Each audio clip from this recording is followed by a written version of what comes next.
Ajoollee maaluma jettan bal'oonni qabamee tadi dhugaan bal'oonis ni qabame odoon harakkatu yaa Oromooti yaa kunoonaa dhagaa maal mee akkamin ta'an akkuman ta'uun dhabee mala naamala yaa obboleeyyan kisha kuno ani micaa kiyyan dhabe Bilaal kiyyan dhabe ilmoo qacalee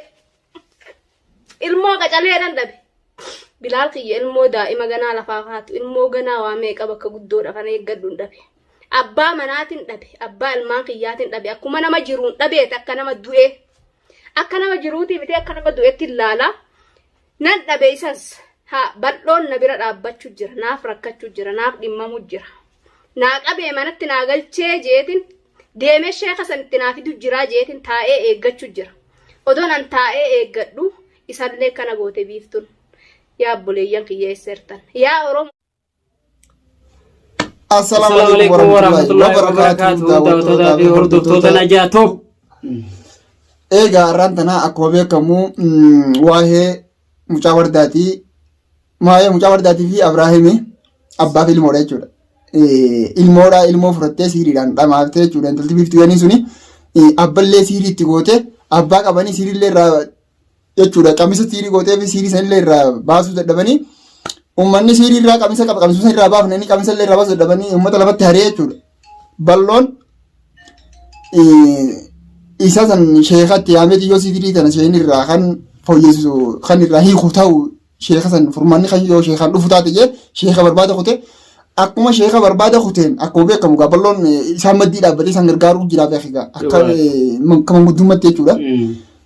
Akkuma beheen balloonis achumaan achi buutee beek balloos qabdee jechuudha intalti hidhatte tattee haada lafa jalatti bakka hundatti haadha deemmayifattee jirti fakkaatti hidhattee hidhaadhaan ballolleen kun ni hidhamee tan jechuun gurra nu buute nuti akkuma beekamu akka gallee aaneeti barbaadaa turre.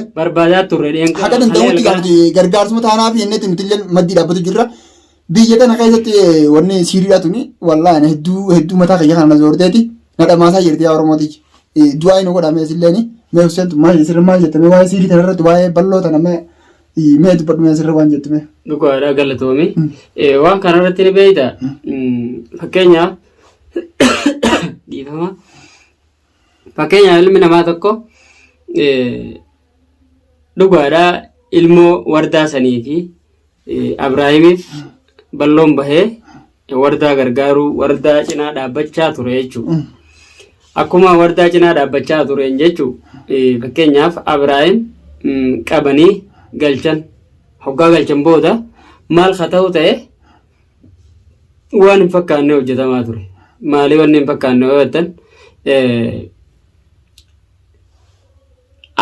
ilmoodhaaf abbaaf rakkachaa ture wardaa cinaa dhaabbatee har'aan tana deebi'ee immoo akkuma Abrahaam qabee galcheen sii galtee. Akkuma Abrahaam qabee galcheen deebi'ee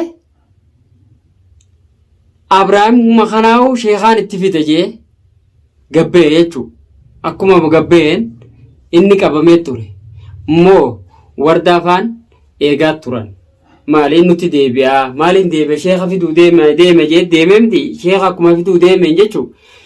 Sheekallee odoo hin gahin inni karaa kanatti qabame jechuudha. Akkuma qabameen harka mootummaa galee jira isaanis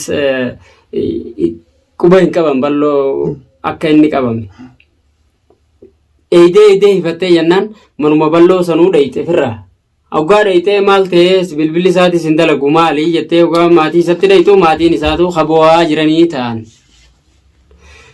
Kanaaf wardaan deemtee hoggaa mana balloo dhaytu dhugaadha. Maali balloolleen qabamee jira. Balloonni hidhamee jechuutti dhageesse. Achumatti viidiyoo kan waraabdee kan lakkisu taatee nuti illee viidiyoo maysiisan agarree kan isinii viidiyoo sana marru taane maali kalee galgala dhugaadhaa mucuma wardaa sanuu mee bakka tatteenyee osoo sagalee ta'uu fi qofa hin taane miilallee deemnee barbaannaa. Tayyattuun gabbaane barbaade eegalee chokolee galgala. Barbaadaa turreeti.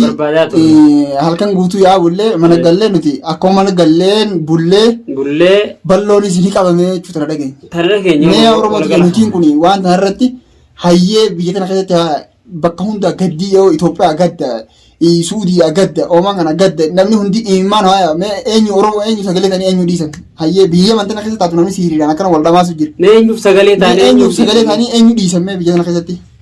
bakka hundaa rakkachaa jira. Jireenya dadhabne nuti uummanni Oromoo kun mee nuti kun maalumaaf wal dhamaaf maaliif mataa keessa wal gattumu.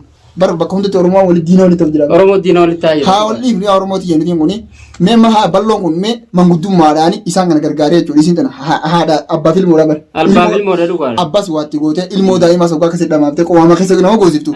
Hedduu nama gaddisiiftee nama ajaa'ibsiiftillee hayyee as deebiteeti ballollee jechuudha. Bansa maddii dhaabbatee ilmootaanillee galchuudhaaf yaalillee godhee isallee wani bisiiri tanallee irraa hiikamee jechuudhaaf sheekaan barbaade xeeruma yaadee bare. Xeeruma yaadee. Inni kanas deebi'ee isallee ni hidhanii hoggaayanii asitti nutti ammas tana dhageenyu hayyee mee haa isallee mootummaan qabanii hidhanii hoggaayan. Baay'ee nu waddisiifte. Mee gadda guddaa haa gadda gubbaan gadda guddaa dabalamne mee eenyumaa boonyee eenyu dhiifname.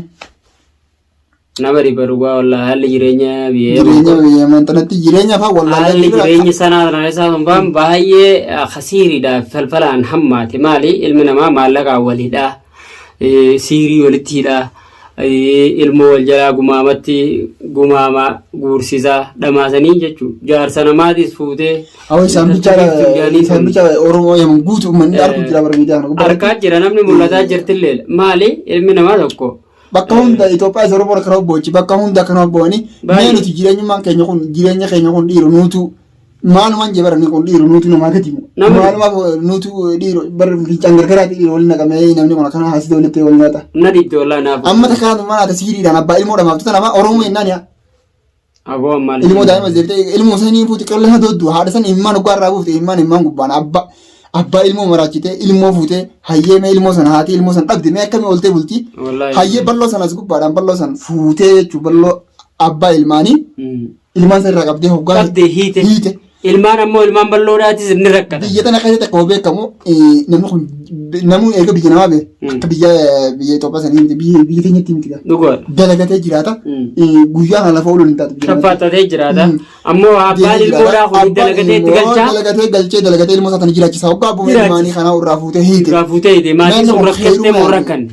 Meebarani hedduu wallaahi waan nagaddi isaati. Maatiin turuu karaa rakkinaa deebiftee jechuun barmaatuma bal'oo kanallee rakkiftee. Maatiin michaadha uummata Oromoo guutuu rakkisaa jirti. Dhugaadha wallaahi maali kun arraan tana bal'oo qofa fakkaatti malee hedduu nama hundaa'u akkasuma rakkisaa jirti miyyoon tun.